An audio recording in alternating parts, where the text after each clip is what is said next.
Welcome to the SONAPHONE DataSuite software tutorials. In this video, I will show you how to work with the AssetExpert app and how to adjust a measurement point. Unique identification is important in order to capture the correct test point. First, select the measurement point in the AssetExpert app.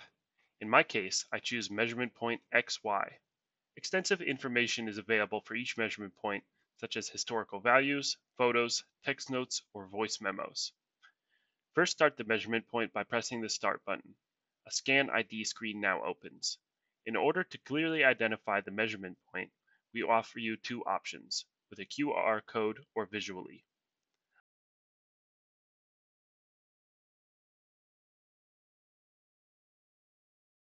I would like to demonstrate the identification methods for you using this measurement model, on which I have attached a QR code and an ID.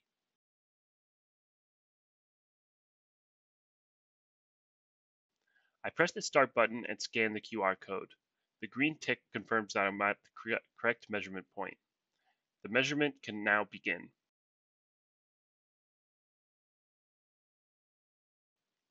Alternatively, you can assign an ID for the measurement point in the DataSuite.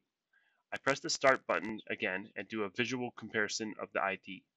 The 1LAC20AP001 is at the measurement point, and this ID is now displayed in the app. That means that I'm at the right measurement point and can start the measurement.